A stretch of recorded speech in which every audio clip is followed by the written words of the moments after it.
On today's show, we explore the things I learned from seeing Ewan McGregor and Charley Boorman in their Long Way Chat live event, as well as that time I helped organise a Green Wing convention featuring the lovely Stephen Mangan. So grab your popcorn, get comfy, and silence your inner critic, because it's time to Movify your life.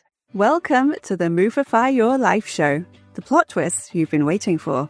I'm your host, Jessica Grace Coleman, and through the Movify Your Life method, I'll show you how to step into the starring role of your story and create a life worth watching.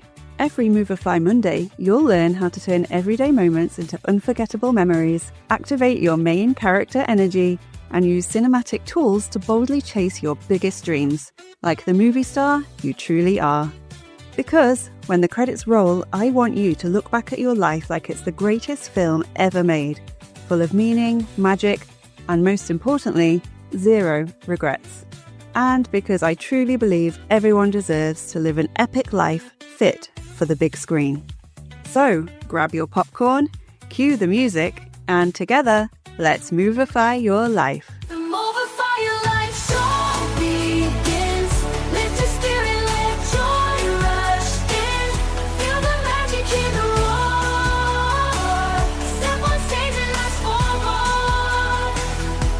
Welcome to the Movify Your Life show. I'm your host, Chief Movifier and Director of Movify Your Life, Jessica Grace Coleman.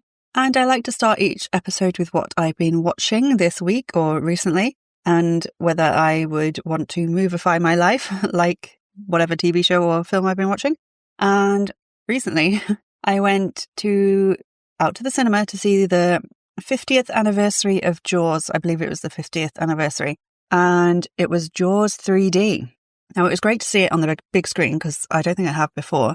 But I have to be honest, the 3D was a bit iffy. It wasn't filmed to be 3D, so they sort of just made the 3D bit afterwards, and it's just a bit weird. It's very trippy. You kind of get used to it after a while, but in certain scenes as well, when there's lots of people in the background or there's movement, or they're moving across the water and there's lots of stuff in the background, it's a bit like if I'd had a lot of chocolate or something, I would have been a bit nauseous, I think, wanting to throw up a little bit. But it was really good to see it on the big screen. And it was especially good to see it because I went with my friend Ruth, who is a big Jaws fan. And we went to Martha's Vineyard together in New England, Massachusetts, last year during my epic US trip, which is where I went for my Movify mission. And it's where they filmed Jaws on Martha's Vineyard and where they pretended Amity Island was. So it was really fun to recognize the places we'd been to when we went there. Especially the beach and the bridge and the road next to it. It was very recognizable. So I was really watching that thinking, I've been there. We stood there. We posed for the camera there like we'd just seen a shark in the distance. And recreating scenes from your favorite movies and TV shows is a really fun way to movify your life, especially if you're in the actual filming location. And like I said before on the podcast, set jetting is one of my favorite things to do when you go and visit the filming locations of your favorite films, TV shows, or books, where books were inspired by. So I went to see that recently, and I also have to mention Long Way Home on Apple TV Plus, as that ties into what I'm talking about on today's episode. So if you haven't seen the Long Way series, this is the fourth one, and it's Ewan McGregor and Charley Boorman. They're like best mates, and it's their motorbike adventures that they film for TV, and they've done loads. Well, they've done 3 in the past, and this time the most recent one, which came out in 2025, they're going around Europe and hopping up to the Arctic Circle on their way from Scotland all the way around and back to England. Now, I love a good travel show. I love adventure. I love these guys. I'm not a huge motorbike person, but I just love the idea of heading out on the open road, no matter what vehicle you're in. And I have loved Ewan McGregor since I was a teenager. I think I fell in love with him when I first saw Moulin Rouge. I'd seen him in other things, but Moulin Rouge, Christian in Moulin Rouge, I don't know how you can't love that guy. So a huge Ewan fan. I'm a huge fan of Ewan and Charley together. They're very sweet together. Best mates, obviously very sort of manly men going around on motorbikes, but they like kiss each other on the cheek and have a cuddle, and it's just very sweet. So I was watching that in preparation for the thing I'm going to talk about today in the episode. And as I've said before on this podcast, when I watch something, I think, would I want to movify my life in this way? Would I want my life to be more like this? And the answer here is yes, but minus the motorbikes. I have been on a couple of like scooter type things in the past, but I never driven a motorbike. I've been on the back of motorbikes, but yeah, not a massive motorbike person. I'll stick to cars. But yes, the whole adventure thing, the whole heading out on the road, seeing where it takes you. Well, also having a plan, but also seeing where it takes you along the way. Yes, I would absolutely want to movify my life in this way. And I have. I travel a lot and I've gone on epic adventures and movify missions for my moviementary. And actually their long way shows were huge inspirations for my entire Movify Your Life quest. So thank you for that. And this podcast episode is all about them as well, because the other night I went to Nottingham with my friend Chi because we had tickets to their long way chat, which was a one-off event, I believe, where Ewan and Charley, along with their two producers, Russ and David, who you'll see in all their shows as well, they basically talked to an arena full of fans about their adventures. They showed behind-the-scenes clips, they did a Q&A, and they just generally hung out for a few hours. I was really looking forward to it. As I say, I'm a huge fan of the guys and the shows, and it was really fun. Even though we were in an arena, they made it feel really intimate and casual. Like the setup on the stage was just like some sofas and some like motorbike stuff. And they were just sort of sitting and chilling and chatting and having a laugh. And it was just, you just felt like you were hanging out with them in a pub, even though you were in a big arena. They started it by Russ and David, the producers, coming on stage and, doing the whole fake, oh, I'm really, really sorry, Ewan and Charley, they're not here. They're stuck somewhere. And then Ewan and Charley drove onto the stage in the motorbikes that they used for the last adventure, Long Way Home, which was really cool. And yeah, I think this relates to movifying your life for a few reasons. So first, as I just said, their TV shows and the accompanying books, I think for the first two adventures they wrote books alongside it, were big inspirations for me to go on my own adventure and to film it, to make it into a film. The Movify Your Life Moviementary, now available on YouTube, link in the show notes.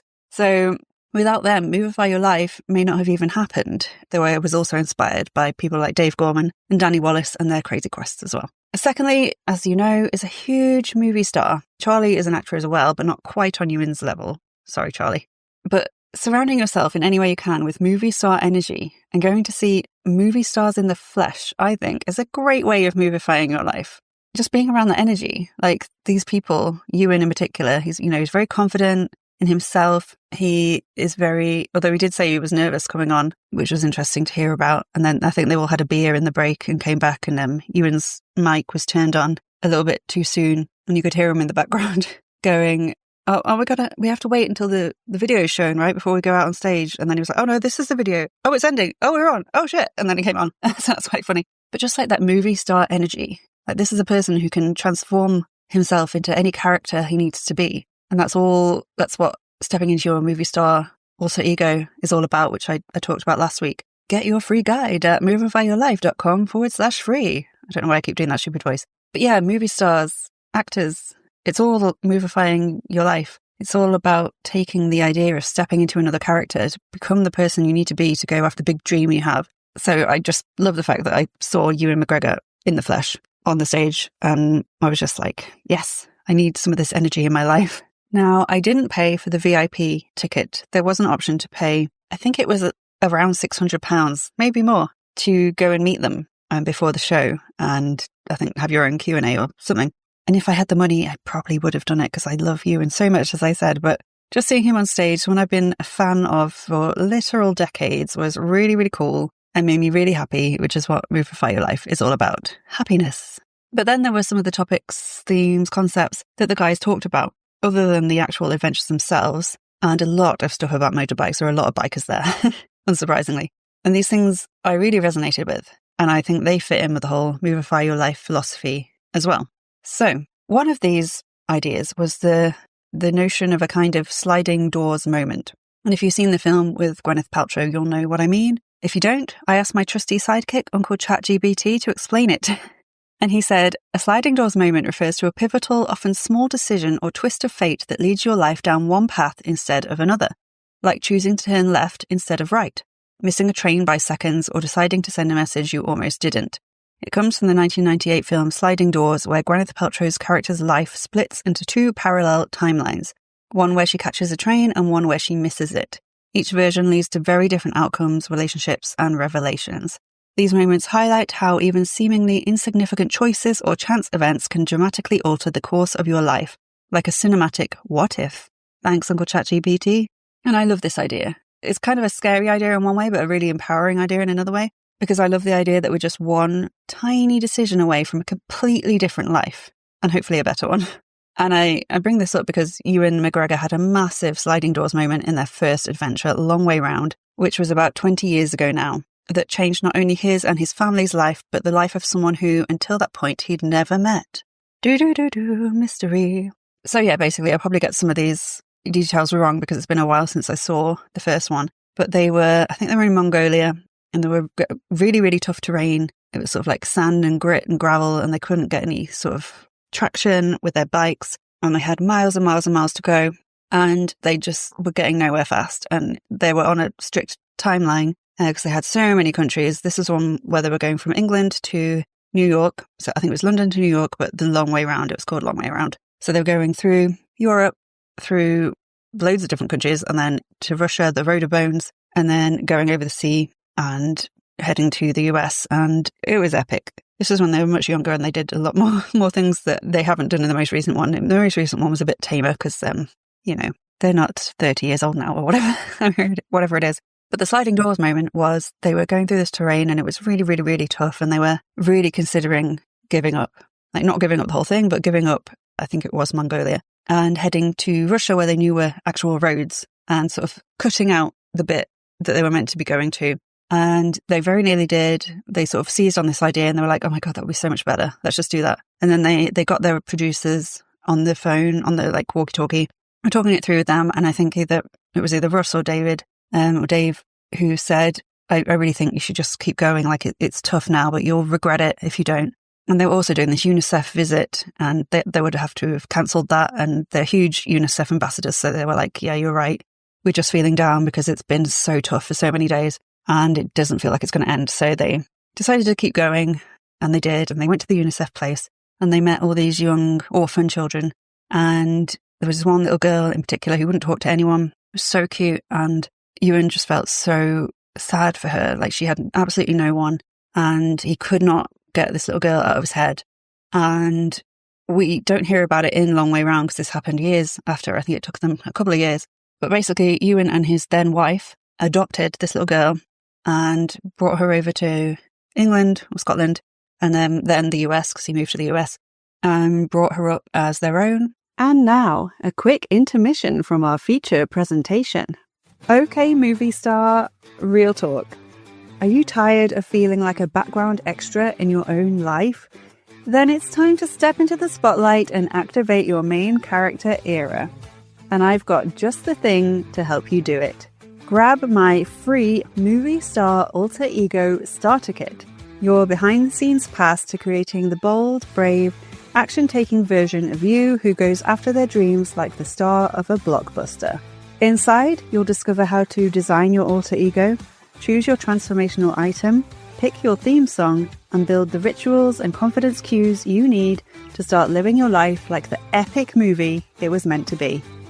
So, if you're ready to rewrite your script, roll camera, and finally take the lead, head to movifyyourlife.com/free to download your free starter kit now. That's movifyyourlife.com/free. Your next scene starts today. And now, let's get back to the action.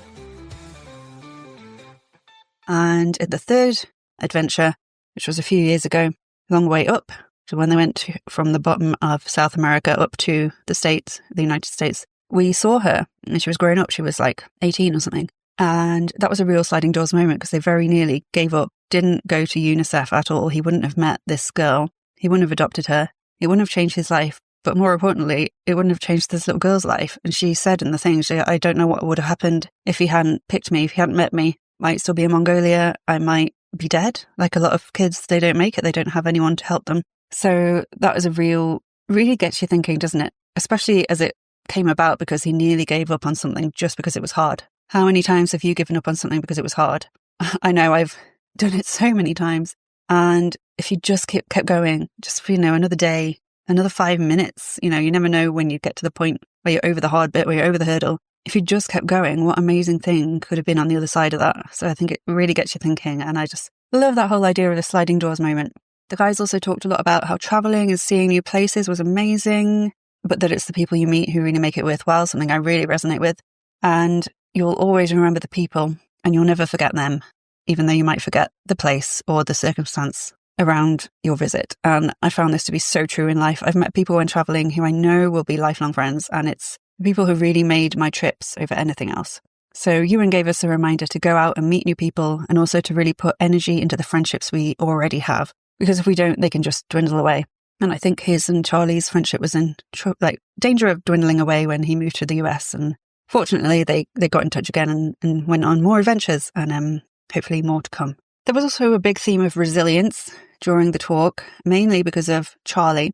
And this is like the idea of resilience and getting back on the bike, literally and figuratively. That ran through the entire night, because Charley Boorman has been in a few motorbike accidents. Some minor, one or two really, really big bad ones, and they showed footage of it, of his sort of the aftermath of one of them. And he had to have, I don't even know how many operations, like 30 or 40 operations to get back to the point where he is now. And he nearly died. And he overcame all these obstacles and he got back on the bike, which is incredible to me, because despite everything, that's what he loves to do. That's his thing. That's the number one activity he loves in life. And thanks to these adventures, he's managed to turn into a career. And not everyone is so lucky to find their one true thing in life that they love so much they will keep going no matter what. So I really like that idea. And I recommend you all try and find that thing in your life if you haven't already. For me, it's several things. So it's travel, it's adventure, it's filmmaking, it's personal development, and it's helping people. And when you mix all that together, you get Movify Your Life. So I am happy to say I have finally found my thing after years and years of it looks like faffing about, but really I was building the foundations and figuring out what I wanted to do with my life. And this is what I want to do. And I hope to continue doing it for years to come, no matter what. Hopefully it won't involve falling off a motorbike, but you get what I'm saying, hopefully. I also love how the guys, they don't take things too seriously. And even when everything's going to shit, they can have a laugh and remind themselves how amazing it is that they are where they are, and they just keep going. They may be exhausted from, they did crazy hours on those bikes in the first couple of adventures. They were just constantly exhausted and in pain from sitting on the bikes, and they kept falling off them, and that was no fun. And, sometimes they got really down about it, but then they had a laugh and they reminded themselves how amazing it was, and they were super grateful for everything, and they kept going. They got back on the bike, and I think we can all learn a lot from that. So yes, I highly recommend the Long Way series. And I just want to go off on a bit of a tangent here, because I mentioned surrounding yourself with movie stars or actors in real life, if you possibly can, because it's a great and super fun way to movify your life, especially as you can soak up the energy of that person, which is great if they're a really fun, enthusiastic, grateful guy like Ewan McGregor seems to be. And obviously this will depend on where you live and your circumstances, but I've done this by going down to London and seeing plays and musicals starring some of my favourite actors, sometimes waiting at the stage door to meet them after for an autograph or a selfie. I went to see Equus when Daniel Radcliffe was in it in London. And yes, it's the one where he gets naked. Didn't try and meet him, but it's just a bit different, isn't it? Something going and seeing some famous actors in the flesh. I also went to see Guys and Dolls, but I sadly missed Ewan McGregor being the lead in that by about a week. I think when we went to see it, it was Neil Morrissey. Not quite the same, no offence, Neil. I've been to see Darren Brown shows as well. And one time we went to Liverpool to see him, and me and my friends waited at the stage door and met him afterwards, and I got pretty starstruck. It was really, really fun.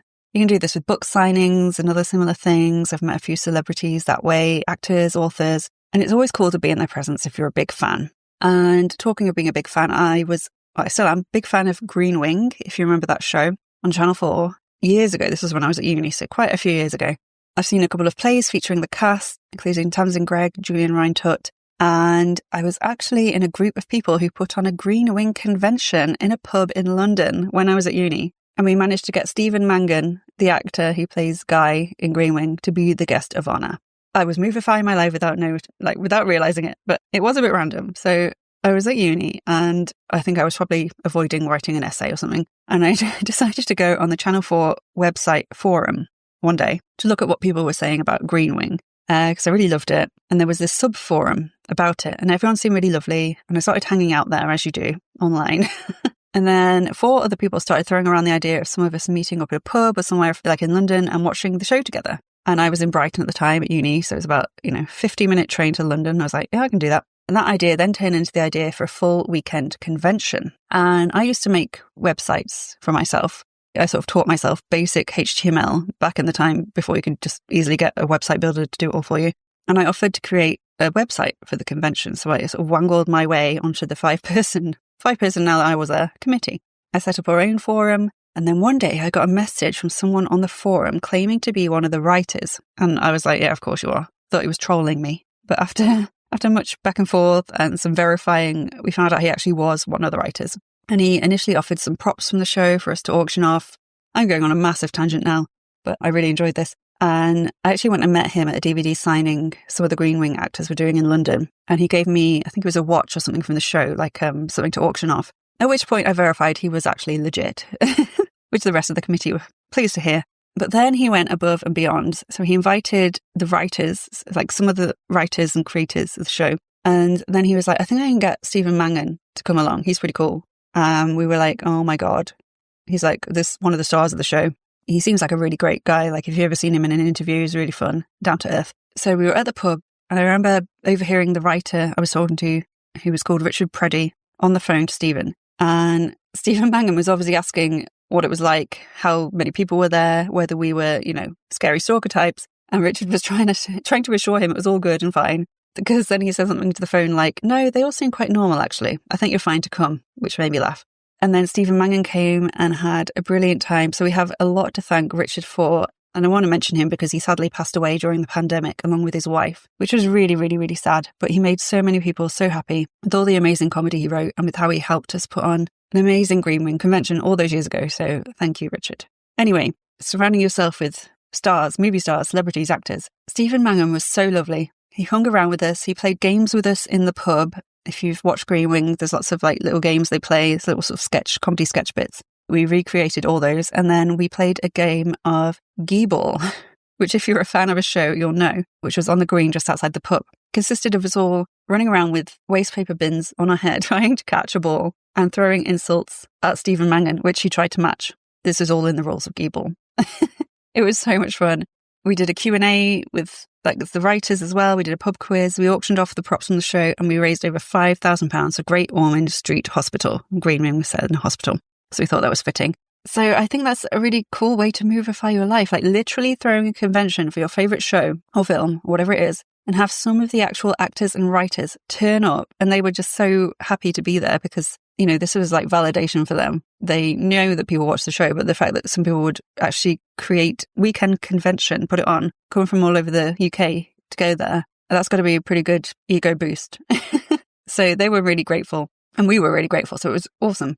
And then to like actually acting out scenes like the games, the Geeball with the actors from the actual show, it was amazing. And I also made some great friends through that convention. I met up with a lot of them involved several times over the years and I'm still connected with them on social media. And there's just something about finding a community full of people who love the same thing as you that is just really cool. So I guess after that massive tangent, I guess my question to you is there any way you can create a community around something you love? A TV show, a film, a book, a series? And can you use this love for this thing that you all have in common to create something really fun and unique like we did with our Green Wing convention?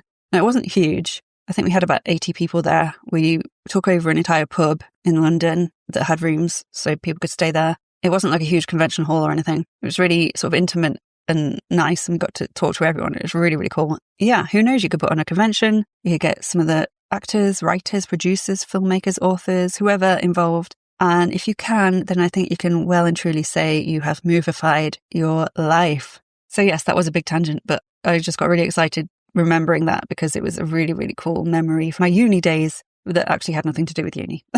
But there we go. Okay, so just before we go, if you've heard last week's episode, you'll know I've started a new segment for the end of the show. I'm going to be calling it Movify the Moment, I think. I need a theme tune for this one as well. And it's where I get given a randomly generated everyday life situation, either from my audience, my friends, or Uncle ChatGPT, and I tell you how you could movify that moment so that you feel like you're in a scene from an epic film and not just a random Monday afternoon or whatever it may be. It's all about making life more fun. So if you do have a situation or an idea or a thing you'd like me to movify, you can email me at action@movifyyourlife.com. But this week, the scenario comes from scenario. I can't say that word, scenario. Thanks to Uncle ChatGPT. It is, drumroll please. I don't have a drumroll sound. There we go. So you're doing a massive pile of laundry on a Sunday afternoon. You've got mismatched socks, a tangle of clothes to fold, and zero motivation. It's just you, the laundry basket, and the sound of your neighbour's lawnmower buzzing in the background. Okay, so how would I movify this super boring Sunday afternoon task? And the first thing is to imagine that there's a camera watching your every move and you have to be entertaining to whoever's watching you. So I think first I'd get some music on. Boring chores are always way better with music. But not just any music, like your favourite songs, upbeat songs that always make you want to dance like no one's watching. Like just blast those tunes and get moving. Because I think changing our state can change our mood like in an instant. And the quickest way to do that is to get moving, dancing in particular. So I'm imagining like a dancing, singing scene, acting like you're in a scene for a movie. I'm thinking Bridget Jones dancing around a house while she gets ready in the morning. I think that was the most recent Bridget Jones film. She's sort of like just getting up in the morning, moving around, dancing, singing. Or Kate Winslet in The Holiday, when she goes to Cameron Diaz's like giant mansion in California and she's dancing around. She's so happy. She can't believe she's got this amazing place to stay in. She's just having a lovely time jumping on the bed. Maybe take a break from laundry to jump on the bed. There you go. Yeah, just pretend there's a camera following you around, like people are watching and they want to be entertained, because if you do that, you're going to have so much fun yourself as well. Or to go another way, you could narrate your laundry task like you're David Attenborough narrating a wildlife documentary. And I did this in the Moviementary. I wasn't doing laundry, but I got my brother to pretend to be David Attenborough and narrated me as an elusive documentary filmmaker. And sure, it's a bit weird, but life is weird, so embrace the weird. If you have other people around that can join you in your crazy dancing or in your documentary narrating, then even better. And, make sure to reward yourself after doing all that laundry. Sit down for a cozy film night, grab some popcorn, or get all hygge, I think I'm saying that right, by the fire with candlelight, hot drink, super cozy blanket, your favourite book. Have a great time while doing the laundry and then reward yourself. It doesn't have to be boring anymore. That is how I would movify that situation. And yeah, it sounds a bit silly, but I don't think life is silly enough. So there we go. Okay, that's it for this episode. Thank you for listening. Please like, rate, subscribe, follow, whatever it's called these days, and share the podcast if you enjoyed it. It means a lot to me, and I really want to help get the Movify message out there as much as I can. So until next Movify Monday, that's a wrap, and I will see you on the red carpet. Thank you so much for listening to the Movify Your Life show.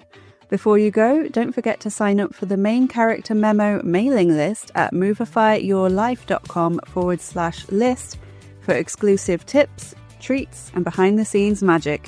And if you enjoyed this episode, I would really appreciate it if you could please subscribe, leave a review, or share this podcast with a friend. Let's spread that Movify message far and wide, because everyone deserves to live an epic life fit for the big screen. I'll see you next week for another Movify Monday. Until then, that's a wrap.